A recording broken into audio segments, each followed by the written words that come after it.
पड़े भटकते लाखों पंडित करोड़ों से आने, आखिर में देखा तो यार खुदा की बातें खुदा ही जाने। तो ऐसा ही लाल किताब कि जब मैं पन्ने पलटता हूँ मेरे साथ होता है हर बार। आज मुझे शायद मेरी जीवन का 1/4 हिस्सा लाल किताब को पढ़ते हुए निकल चुका है, लेकिन जब भी मैं इसके पन्ने पलटता हूँ तो कुछ ना कुछ नया देखने को, सुनने को, जानने को मिलता है। आम जो लोग कई बार मेरे पास आते हैं टेवा दिखाने, जो जीवन से काफ़ी हताश हो गए हैं, समय का उनके ऊपर कोई मेहरबानी करने का विचार नहीं है, हर समय जीवन संघर्ष में, चुनौतीपूर्ण परिस्थितियां सामने, तो वो हताश इंसान, क्योंकि भगवान ने भी कई लोगों की कुंडली ऐसी लिखी है कि जिनके लिए कोई हल नहीं छोड़ा। एक चीज़ जो मैं सीख पाया हूँ अब तक लाल किताब में, वो मैं निचोड़ आपके सामने थोड़ा सा रखने जा रहा हूँ। शनिदेव का, शनिदेव से संबंधित है, राहु केतु से संबंधित है। ज्योतिष एक जरिया है अपने भाग्य को जानने का, अपने बिगड़े हुए कर्मों को सुधारने का, आगे की जो आपकी मंजिल है उसका सफ़र जो हमने तय करना है, वहाँ पर जो लालटेन या रोशनी है वो आपको जो दिखाई देगी वो ज्योतिष है जो आपको राह बताएगी। नहीं तो अंधेरे में जब आप चलेंगे तो पता नहीं डगर भटकते भटकते कहाँ से कहाँ निकल जाए, उस पर रात भी काली अमावस की हो तो और भी बदतर हालात। तो इसलिए ही इसको ज्योतिष कहा गया है। ज्योति उस ईश्वर की जो ब्रह्मांड में जल रही है, सूर्य के रूप में, इंसान के जीवन में ज्योतिष के रूप में ये काम करती है। तो हताश इंसान जब कहता है कि मेरे जीवन में क्या संघर्ष ही लिखा है, लेकिन जो मैंने अनुभव किया, आपके कर्मों की सज़ा ही आपको मिलती है।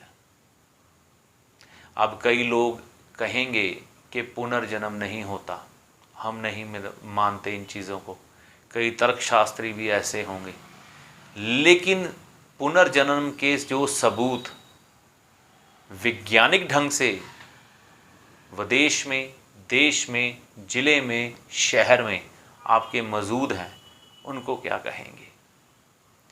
और इतने सटीक सबूत हैं वो कि आप उन्हें झुठला नहीं सकते।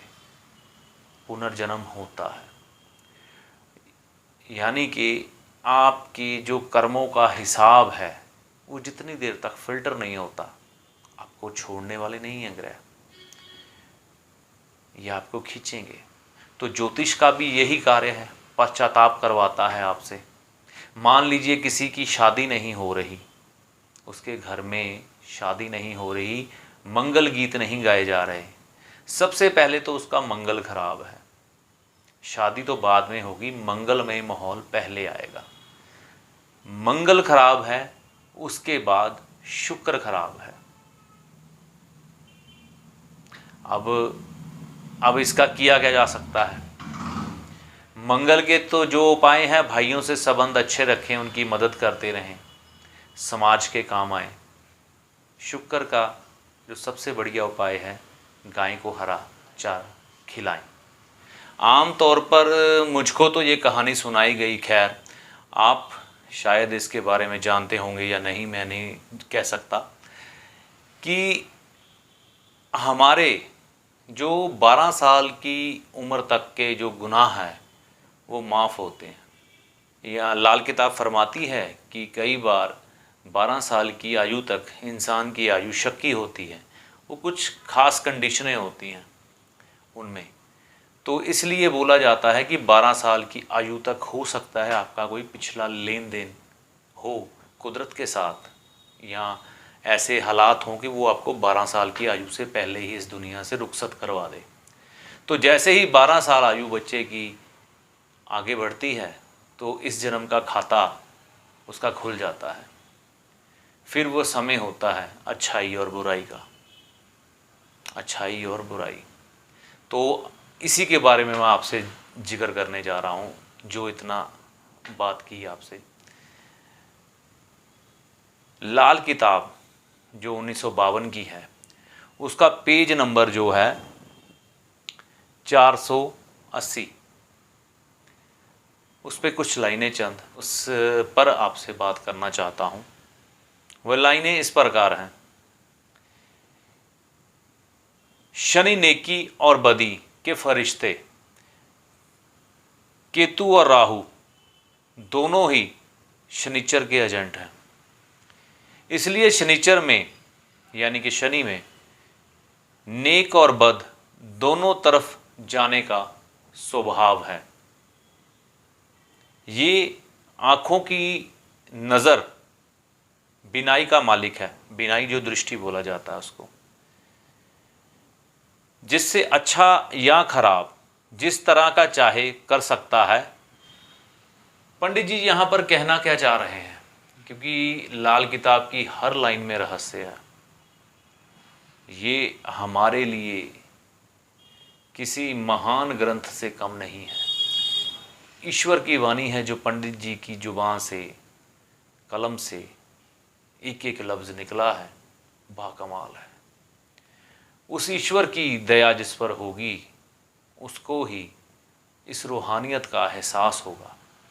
और ये एहसास दमड़ी यानी कि पैसे से कहीं बढ़कर है। इस रूह को उस रूह से मिलाने की ताकत, इस आत्मा को परमात्मा से मिलाने की ताकत और आपकी सोच की बदलाहट लाल किताब करने की पूरी ताकत रखती है। तो आइए, आमतौर पर वही बात कि मेरे साथ ऐसा क्यों हो रहा है। अब पीछे जन्म का जो लेन देन है या इस जन्म का, इंसान जो जातक मेरे पास टेवा दिखाने आते हैं, कई बार ये कहते हैं हमने तो कोई भी बुरा कर्म नहीं किया। तो क्या ईश्वर की आपसे कोई पर्सनल दुश्मनी है? नहीं। जो मेरा लाल किताब को जानने के बाद एक दृष्टिकोण बना है, जो मुझे समझ आई है, ईश्वर तो हमें संचालित कर ही नहीं रहे, हमारे शरीर को ये ग्रह ही संचालित कर रहे हैं। उसमें भी सबसे बड़ा रोल कई बार देखने में लगता है कि शनि राहु केतु का है। जैसे कि ये पहली लाइन, शनिचर नेकी और बदी के फरिश्ते, केतु और राहु दोनों ही शनिचर के एजेंट हैं। मतलब शनि महाराज इस बुध के गोल दायरे धरती में इंसान के शरीर को ऐसे घुमा के बैठे हैं कि वो इससे निकल ही ना पाए। अब जो कहते हैं कि हमारा कसूर क्या है, ये जो अंदर की बिनाई कहते हैं ना, ये काला डेला, ठीक है, ये देखने की शक्ति, दृष्टि है। ये इंसान दूसरे की नज़र से गुनाह करके बच सकता है, लेकिन अपनी नज़र ये शनि की नज़र है। इसीलिए कहते हैं कि उसके खाते में सब कुछ रिकॉर्ड होता है। धर्मराज भी शनि का रूप है। तो धर्मराज यहाँ जो सीसीटीवी कैमरे आपकी आंखों के अंदर लगे हैं, रिकॉर्ड कर रहे हैं सब कुछ बारीक से बारीक लिख रहे हैं। और फिर नेकी और बदी की लड़ाई है। नेकी केतु की है, बदी राहु की है, इनकी लड़ाई है। और जिसका पलड़ा भारी हो गया, अगर नेकी ज़्यादा हुई तो शनि शुभ हो जाएगा, अगर बदी ज़्यादा हुई तो शनि अशुभ हो जाएगा। अब लोग कहते हैं कि जो आज के समय में बुरे काम करते हैं वो तो ज़्यादा फलते हैं। हाँ बिल्कुल फलते हैं, मैं ये कहता ही नहीं कि नहीं फलते। तो इस हिसाब से तो जो आज तक हमें जितने भी दुनिया के धार्मिक ग्रंथ हैं उन्होंने जो पढ़ाया है कि बुराई का अंत बुरा होता है और अच्छाई का अंत अच्छा होता है, और पंडित जी ने आखिर में जो लिखा है लाल किताब के अंत में, कर भला होगा भला अंत भले का भला, तो ये लाइनें व्यर्थ हैं, ऐसा नहीं है। फलेगा जरूर जो बुराई करेगा, क्योंकि ये राहु का युग है। पहले उसको खूब पुचकारेगा, बुराई कराएगा, ऊपर उठाएगा, फिर एकदम से ठाएं कर देगा। उसकी औलाद खराब हो जाएगी, किसी नामुराद बीमारी से मरेगा। देखने में बहुत आलीशान, बहुत बुलंद, हमें लगेगा कि इंसान बहुत ऊपर पहुंच चुका है, लेकिन अंदर से खोखला होगा। रेत के महल होंगे, करजाई, जैसा कि पीछे एक उद्योगपति के बारे में सुनने में आया था कि एकदम से वो कंगाल हो चुका है। विजय माल्या, ऐसे नीरव मोदी, मतलब बुराई करके बहुत ऊपर तक गए। ये वो लोग हैं जिन्होंने दुनिया के सबसे बड़े घोटाले किए हैं। तो जब ठाए हुए तो जीरो। ऐसी अमीरी देखने के बाद जब इंसान गरीबी की रेखा के पास पहुंचता है ना, तो उसका हौसला टूट चुका होता है। तो ये ताकत है शनि राहु की। फिर कहते हैं कि ऐसे भी इंसान हैं उनको सारी उम्र बुराई की, कुछ भी नहीं हुआ, फिर फेर है अगले जन्म का। फिर वही लोग आते हैं हमारे पास जिनका कुछ नहीं बन रहा होता, तड़पते हैं, हमने क्या किया, क्या गलती कर दी, क्यों हमारे साथ ऐसा हो रहा है। मैं तो बड़े संभल संभल के हर कार्य हर कर्म करता हूँ, लेकिन ईश्वर मेरी सुनता ही नहीं। तो जो पिछले जन्म का लेखा जोखा है वो कहाँ जाएगा, वो यहीं रहेगा। शनि धर्मराज का जो रूप है, आपकी नेकी और बदी, पाप और पुण्य, जो केतु और राहु हैं, ये आपको निकलने ही नहीं देंगे इस धरती से बाहर, जितनी देर तक तकड़ी का बैलेंस बराबर नहीं होगा। तो शिकायत उससे ना करिए। लाइन पे आते हैं। शनिचर में नेकी और बदी के फरिश्ते राहु और केतु दोनों ही शनिचर के एजेंट है, इसलिए शनिचर में नेक और बद दोनों तरफ जाने का स्वभाव है। यानी कि शनि महाराज अपना कोई स्वभाव लेके नहीं बैठे हैं। जैसे आप कर्म करेंगे ये उधर झुक जाएंगे। अगर आप बुराई की तरफ चल दिए तो ये बुरे हो जाएंगे, अगर आप अच्छाई की तरफ चल दिए तो ये अच्छे हो जाएंगे। सीधा सा दो शब्दों में सारा सार, ज़्यादा घुमाने की ज़रूरत नहीं। दुनिया की हर भाषा जितनी सरलता से आपको समझ आ जाए उतनी ही अच्छी, नहीं तो इन बातों को जितना मर्जी घुमा के बड़ा कर लो। जिस तरफ का पलड़ा भारी, शनि उस तरफ जाने की ताकत। कहते ये नज़र बिनाई दृष्टि का मालिक है। जो भी हम बुरे कर्म करेंगे यहाँ पर रिकॉर्ड होते हैं। अच्छा समय लाने के लिए दुनिया गवाह है। आप खुद अपनी अंतरात्मा से पूछिए, किसी ज्योतिषी के पास जीवन में गए हैं या नहीं गए हैं अलग बात है, लेकिन क्या वो लोगों की तकदीर नहीं होती जिनके हाथ नहीं होते? तो इसलिए जो लोग ज्योतिषी के पास नहीं जाते, क्या वो अच्छे कर्म नहीं करते? करते हैं। तो वो जीवन में उठता वही है जो पुण्य के सहारे चलेगा। अब पुण्य के सहारे एक बार तो आपको चेक लग पड़ा, आप चल पड़े, बहुत भागे, बहुत नाम शोहरत धन दौलत कमाई, लेकिन फिर दिमाग घूमा और बुराई की तरफ चल दिए। किसी मुकाम पर पहुंचने के लिए, खुद या अपने परिवार को ऊंचा उठाने के लिए नेकी बहुत ज़रूरी है। नेकी के बगैर शोहरत नहीं मिलेगी, केतु के बगैर राहु नहीं मिलेगा, और जो राहु के सहारे चलेगा उसे केतु तो बिल्कुल ही नहीं मिलेगा, उसे गंदगी मिलेगी, फिर सजा शनिदेव की होगी। जहां कोई अपील, कोई दलील नहीं चलती, आपकी रिकॉर्डेड सीसीटीवी फुटेज देखी जाती है, जो आपकी आंखों ने किया है दुनिया में विचरते हुए, वो सारी फुटेज देखी जाती है। और जहाँ जहाँ पर आपने गुनाह किए हैं उनको मार्क लगाकर स्टिल कर दिया जाता है। फिर तुलना होती है अच्छे कामों से, जिसका पलड़ा भारी वैसा ही परिणाम शनिदेव देंगे। तो बहुत स्थिर और सावधान रहिए शनिदेव से। इनको नेक या बद करना आपके अपने ऊपर है, उसके पास इतना टाइम नहीं है। अब जिसने भी कंप्यूटर बनाया, क्या वह इंसान बैठकर आपका हर कंप्यूटर ऑपरेट कर रहा है? नहीं।